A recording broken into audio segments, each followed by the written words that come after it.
How to maximise your 5 senses and body control. ज्यादातर लोग अपनी ही बॉडी के अंदर स्लीप वॉक कर रहे होते हैं।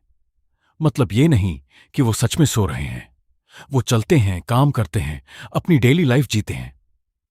लेकिन अगर उनसे पूछो आज तुमने फिजिकली क्या फील किया, तो जवाब होगा ऑलमोस्ट कुछ भी नहीं।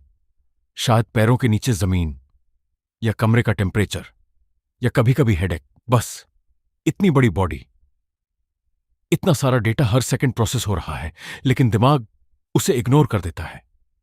यह बॉडी में जीना नहीं है, यह बस बॉडी को किराए पर लेकर चलाना है। अब सुनो, जो फाइटर्स तुम्हें एनिमे में डेंजर्स लगते हैं या रियल लाइफ में एलीट एथलीट्स, उनमें एक कॉमन चीज होती है, प्रेजेंस। वो सिर्फ मूव नहीं करते, वो हर सेकंड इंफॉर्मेशन रिसीव करते हैं, उसे प्रोसेस करते हैं और रिएक्ट करते हैं इतनी प्रिसीजन के साथ कि वो सुपरनैचुरल लगता है। लेकिन वो मैजिक नहीं है, वो ट्रेन्ड सेंसेस हैं। और गुड न्यूज ये है, तुम भी अपने सेंसेस ट्रेन कर सकते हो। एक, साइट, विजन। ज्यादातर लोग सोचते हैं फास्ट रिएक्शन बराबर सामने की चीज पर फोकस करना, लेकिन असली पावर है पेरिफेरल विजन। मतलब बिना सिर घुमाए किनारों पर क्या हो रहा है उसे देख पाना। एलीट फाइटर्स कभी टारगेट को चेस नहीं करते, वो सॉफ्ट फोकस रखते हैं वाइड विजन के साथ। ट्रेनिंग कैसे करें?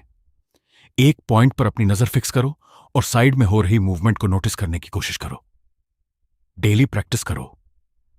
शुरू में स्लो लगेगा, फिर अचानक इंप्रूवमेंट आएगा। 2, हियरिंग, सुनने की शक्ति। साउंड अक्सर साइट से पहले इंफॉर्मेशन देता है, जैसे किसी के कदमों की आवाज, ब्रीदिंग पैटर्न या कोई हल्की सी अनयूजुअल साउंड। लेकिन प्रॉब्लम यह है, ब्रेन इन सबको बैकग्राउंड नॉइज मानकर इग्नोर कर देता है। तुम्हें इसे रिवर्स करना है। डेली 10 मिनट आंखें बंद करके बैठो और सिर्फ सुनो। मेडिटेशन नहीं, एनालिसिस। हर साउंड को अलग करो, आइडेंटिफाई करो, सोर्स ट्रैक करो। धीरे धीरे तुम्हारा हियरिंग सेंस शार्प हो जाएगा। 3, टच प्लस प्रोप्रियोसेप्शन। प्रोप्रियोसेप्शन बराबर बॉडी का इंटरनल जीपीएस। मतलब बिना देखे तुम्हें पता होना चाहिए तुम्हारा हर बॉडी पार्ट कहां है। यही डिफरेंस है क्लमजी मूवमेंट और कंट्रोल्ड मूवमेंट में। इससे कैसे ट्रेन करें? Balance exercises, single leg movements, unstable surfaces पर ट्रेनिंग। हर बार जब तुम गिरने से खुद को बचाते हो, तुम्हारा कंट्रोल इंप्रूव होता है। टच भी इंप्रूव होता है जब तुम consciously texture, pressure, temperature feel करते हो। 4, स्मेल प्लस टेस्ट। ये वो सेंसेस हैं जिन्हें लोग पूरी तरह इग्नोर कर देते हैं।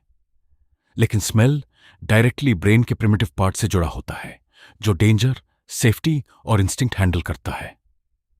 अगर तुम कॉन्शियसली स्मेल्स नोटिस करना शुरू कर दो, तो तुम्हारी ओवरऑल अवेयरनेस बढ़ जाती है, प्रेजेंस इंप्रूव होती है, और प्रेजेंस ही पावर है।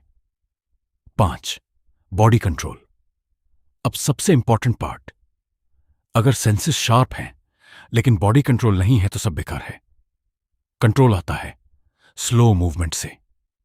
ये उल्टा लगता है, लेकिन फास्ट बनने का रास्ता स्लो से ही जाता है। हर मूवमेंट को स्लो करो और हर स्टेप पर कंट्रोल रखो। No shortcuts, no momentum cheating. यहीं से रियल कंट्रोल बिल्ड होता है। 6, ब्रेथ वर्क। यह पूरा सिस्टम कंट्रोल करता है। तुम्हारी सांस। ब्रेथ ही एक ऐसी चीज है जिसे तुम कॉन्शियसली कंट्रोल कर सकते हो। जब प्रेशर बढ़ता है, हार्ट रेट बढ़ता है। अगर तुम ब्रेथ कंट्रोल कर लेते हो तो माइंड काम रहता है, बॉडी रिस्पॉन्सिव रहती है, सेंसेस ओपन रहते हैं, final system sharp. Senses controlled, body stable, breath बराबर कंप्लीट अवेयरनेस। ज्यादातर लोग अपनी बॉडी के अंदर सोए रहते हैं। तुम्हें जागना है, क्योंकि जिस दिन तुम अपनी बॉडी में फुली प्रेजेंट हो गए, उस दिन सब कुछ बदल जाएगा। This is a MV inspire me. और तुम्हारे सेंसेस तुम्हारी सोच से ज्यादा पावरफुल हैं।